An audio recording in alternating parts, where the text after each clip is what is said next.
बड़ी खबर मध्य प्रदेश में जलगांव, धुले और नासिक ग्रामीण पुलिस का मेगा ऑपरेशन कॉम्बिंग। अवैध हथियारों के नेटवर्क पर बड़ा प्रहार, 2 देसी कट्टे और कारतूस बरामद।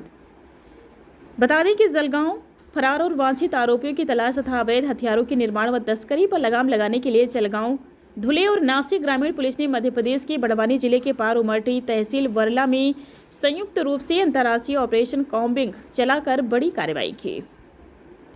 अतिरिक्त पुलिस अधीक्षक अशोक नखाते के नेतृत्व में चले इस अभियान में तीनों जिलों के 400 से अधिक पुलिस अधिकारी, कर्मचारी और 20 सरकारी वाहन शामिल रहे। ऑपरेशन के दौरान 45 संदिग्ध घरों की तलाशी, 20 लोगों से पूछताछ और 12 संदिग्धों को हिरासत में लिया गया। बता दें कि कार्रवाई के दौरान 2 देसी कट्टे, 4 जिंदा कारतूस, हथियार बनाने में इस्तेमाल होने वाला भारी मात्रा में कच्चा माल, सांचे और अन्य सामग्री जब्त की गई। इसके अलावा 32 संदिग्ध महाराष्ट्र पांसिंग मोटरसाइकिलें भी बरामद की गई। पुलिस ने आधुनिक तकनीक का उपयोग करते हुए 27 फरार व संदिग्ध आरोपियों के घरों की जियो टैगिंग भी की, जिससे आगे की जांच में महत्वपूर्ण मदद मिलेगी। पुलिस का कहना है कि संयुक्त अंतर्राष्ट्रीय अभियान से अवैध हथियार निर्माण और तस्करी के नेटवर्क को बड़ा झटका लगा है। बता दें कि पुलिस अधीक्षक श्रीकांत धेवरे ने कहा कि अवैध हथियार, संगठित अपराध और फरार आरोपियों के खिलाफ ऐसी सख्त कार्रवाई आगे भी लगातार जारी रहेगी। साथ ही नागरिकों से किसी भी संदिग्ध गतिविधि की सूचना तुरंत पुलिस को देने की अपील की गई। इमरान खान की रिपोर्ट, इंडिया अपडेट न्यूज, आपका शहर आपकी आवाज, जलगांव। सदर कारवाई ही जळगाव, धुळे आणि नाशिक ग्रामीण या 3 जिल्ह्यांची संयुक्त कारवाई झालेली आहे।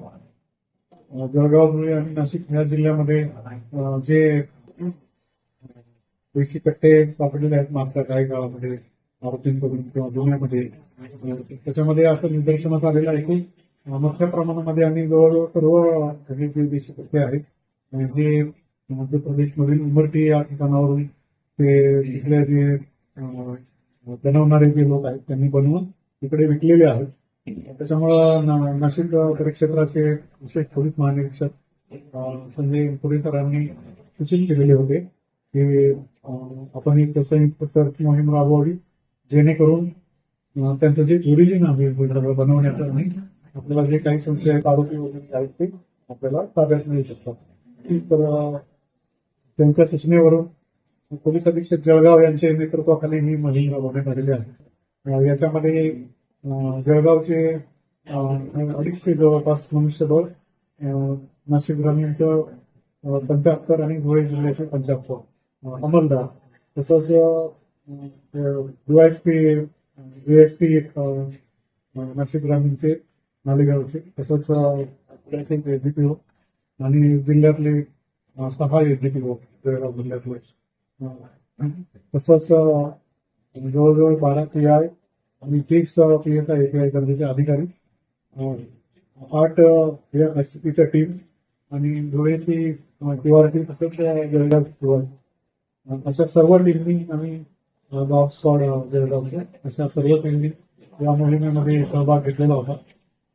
रात्री सर्वांना ब्रीफिंग करून 1 वाजता आम्ही सगळ्या टीम रवाना केलेल्या होत्या भरतीसाठी जळगाववरून आणि साधारण 3-3:30 पर्यंत टीम पोहोचली आणि 4 पासून आपण साधारण सकाळी 8 वाजेपर्यंत 4 तास ही सर्च मोहीम राबवलेली आहे।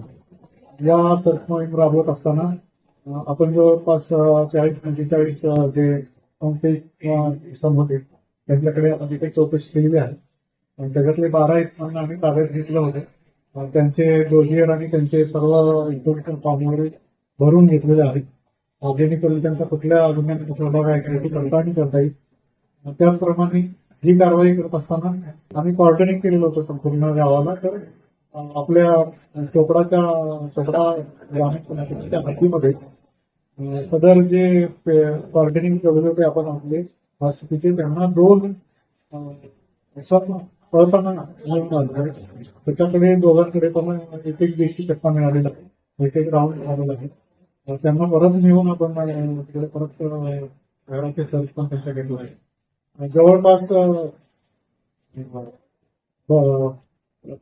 32 सर्च आपण घेतलेले आहेत घरांचे, आरोपी आणि साहित्य त्यांची टॅगमध्ये काय याच्यासाठी। तर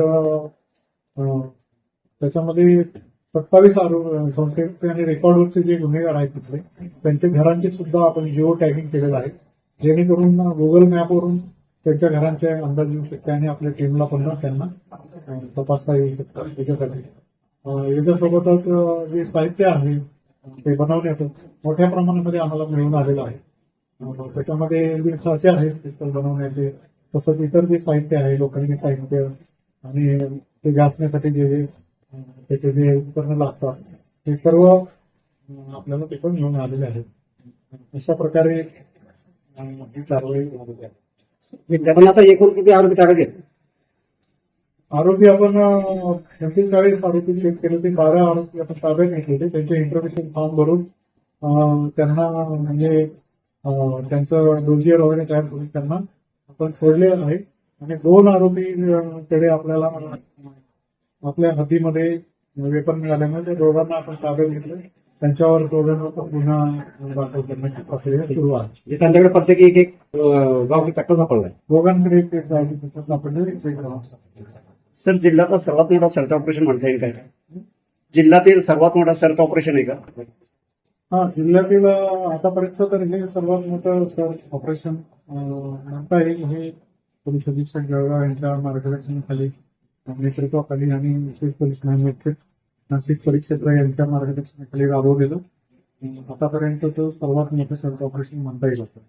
सर, पूर्वी जे इथे जे पोलीस निरीक्षक होते त्या टायमाला ज्या भागातून हे कट्टे येतात त्या भागात आपण नाकांची उभारणी केलेली होती, परंतु अधिकारी चेंज झाले आणि नाकाही बंद झाले. तर असे काय आपलं नियोजन आहे का? बरोबर आहे. आता ज्या संयुक्त सर्व प्रकारच्या उपाययोजना आपण आता इथून पुढे करणार आहोत, तर आपल्याला तिथला सगळा अंदाज आलेला आहे. नाकाबंदी सोबतच दुसरे सुद्धा भरपूर आम्ही उपाययोजना इथे करणार आहोत. उदाहरणार्थ ज्या आरोपींकडे हे वेपन सापडतात त्या आरोपींकडून आता सखोल माहिती आमच्याकडे गुन्हेगारांचे रेकॉर्ड आता तयार झालेला असल्यामुळे कुठल्या गुन्हेगाराकडून एकत्र त्यांनी हे वेपन घेतलेलं याची सुद्धा सखोल माहिती मिळू शकते. आणि जे रस्ते आहेत तिकडून येणारे त्याच्यावर सुद्धा आता वारंवार सरप्राईज नाकाबंदी लावून अचानक चेक केलं जाणार आहे, जेणेकरून त्यांना कुठलाही अंदाज येणार नाही की पोलीस कुठल्या वेळेला कारवाई करतात. धन्यवाद.